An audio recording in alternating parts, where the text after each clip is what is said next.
नमस्कार, मधुशाच रेसिपीमध्ये तुम्हा सर्वांचे खूप मनापासून स्वागत। तर आज आपण झटपट अशी मसाला भेंडी फ्राय कशी बनवायची ते या व्हिडिओमध्ये बघतोय। तर भेंडीचीच भाजी आहे पण थोडीशी वेगळ्या पद्धतीने आणि अजिबात चिकट न होता अगदी कमी साहित्यामध्ये ही भाजी तयार होते। चला तर मग व्हिडिओ सुरू करूया। इथे मी कढईमध्ये साधारणतः 2 ते 2.5 चमचे तेल घेतलेले आहे। तेल छान असं गरम झालं की त्याच्यामध्ये घालायचे जिरा आणि मोहरी। जिरं मोहरी छान अशी फुलून द्यायचे, त्यामुळे भाजीला त्याचा तडका छान बसतो आणि फोडणी छान बसल्यामुळे त्या पदार्थाला त्याची चवसुद्धा छान लागते। आता इथे मी घातला साधारणतः 1 ते 1.5 चमचा ठेचलेला लसूण। 8 ते 10 लसणाच्या पाकळ्या असतील ती छान अशा मी ठेचून घेतलेले आहेत। आता भेंडीची भाजी तुम्ही कशाही प्रकारे बनवा, त्याला लसूण ठेचून घालायचा म्हणजे लसणाचा फ्लेवर अगदी छान त्या भाजीमध्ये उतरतो। आता इथे मी घातला कढीपत्ता आणि लसूण छान असा लालसर होईपर्यंत आपण तेलामध्ये परतून घेऊयात। फारही काळपट करायचा नाही, अगदी थोडासा लालसर झाला की त्याचा कच्चेपणा निघून जातो। आणि आता इथं घालायची भेंडी। भेंडी कट करून घेतलेली भेंडी घालायची। आता ही भेंडी कशी कट करायची, मी भेंड्या स्वच्छ धुवून पुसून मग अशा पद्धतीने कट करून घेतलेले आहेत। एका भेंडीला मधून एक कट द्यायचा आणि नंतर उभी कट करून 4 ते 5 तुकडे याचे करून घ्यायचे। अशा पद्धतीने जर भेंडी कट केली तर एकतर भेंडी थोडीशी वेगळ्या पद्धतीची दिसेल सुद्धा किंवा कट करताना अजिबात ती चिकट होणार नाही आणि पटकन कटसुद्धा केली जाईल। तर ही भेंडी 1-2 ते 3 मिनिट छान अशी आपल्याला तेलामध्ये परतून घ्यायची।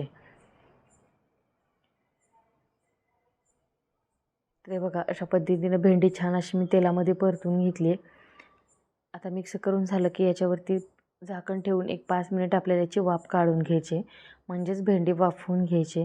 आता भेंडी वाफवण्यासाठी फार असा जास्तीचा वेळ लागत नाही किंवा भेंडी वाफवायला सुद्धा जास्त वेळ लागत नाही।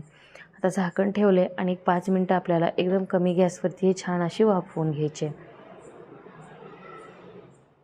हे बघा भेंडी छान अशी वाफवून झालेली आहे, मस्त अशी तेलामध्ये परतून झाले। परत एकदा याला छान असं मिक्स करून घ्यायचं आहे आणि आता याच्यामध्ये घालायचे आहेत आपल्याला सुके मसाले। आता मसाल्यांमध्ये फार असे वेगळे किंवा इतर मसालेसुद्धा काही वापरलेले नाही आहेत। जे घरी आपण दररोजच्या भाजीसाठी वापरतो तेच मसाले यामध्ये घालायचे आहेत। इथे मी घातली पाव चमचा हळद, 1 छोटा चमचा इथं मी घातला गरम मसाला। तुमच्याकडे गरम मसाला नसेल तर तुम्ही स्किप करू शकता किंवा किचन किंग मसालासुद्धा इथं वापरू शकता। आणि छोटा 1.5 चमचा इथं मी घातली काश्मीरी लाल मिरची पावडर आणि आता याच्यामध्ये घालायचं आहे चवीपुरतं मीठ। मीठ अगोदर घालायचं नाही, नाहीतर भेंडीची भाजी चिकट होते, त्यामुळे मीठ सगळ्यात शेवटी घालायचं। हे बघा मसाले घातल्यानंतर परत एकदा याला छान असं मिक्स करून घेऊयात। मस्तच हे बघा अजिबात भेंडीची भाजी कुठेही चिकट झालेली नाही आहे, हे बघू शकताय मस्त, किंवा खाली जे भांडं आहे त्या भांड्याला सुद्धा अजिबात लागलेली नाही आहे। आता याच्यामध्ये घालायचे 2 चमचे भाजलेले शेंगदाण्याचं कूट। जर तुम्हाला शेंगदाण्याचं कूट वापरायचं नसेल तर तुम्ही जी डाळ असते किंवा डाळवं असतं ते बारीक करून वापरलं तरीसुद्धा चालेल। आता हे शेंगदाण्याचं कूट घातल्यानंतर 1-2 मिनटं भेंडी छान अशी फ्राय करून घ्यायची, म्हणजे जो कुटाचा क्रिस्पीपणा आहे तो भेंडीमध्ये छान लागतो। तुम्हाला जर शेंगदाण्याचं कूट आवडत नसेल तर तुम्ही याच्यामध्ये जी डाळ असते किंवा फुटाण्याची डाळ ती जरी मिक्सरला बारीक करून घातली तरीसुद्धा चालेल, त्याचासुद्धा फ्लेवर खूप छान लागतो आणि त्याच्याने सुद्धा भेंडी छान अशी टेस्टी होते।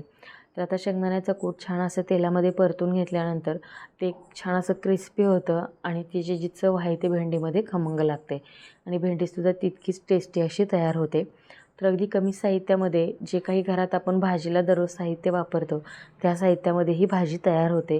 तुम्ही भेंडीच्या भाज्यांचे प्रकार तर खूप बघितले असतील, पण थोडीशी वेगळ्या पद्धतीची ही भेंडीची भाजी तुम्हीसुद्धा नक्की ट्राय करून बघा। मुलांच्या डब्यासाठी असो किंवा ऑफिसच्या डब्यासाठी असो, अगदी कमी वेळेत आणि झटपट बनवून तयार होते। तुम्हाला कशी वाटली आजची रेसिपी हे सुद्धा मला कमेंट करून नक्की सांगा आणि जर व्हिडिओ आवडला असेल तर व्हिडिओला लाईक आणि चॅनलला सबस्क्राईब मात्र नक्की करा।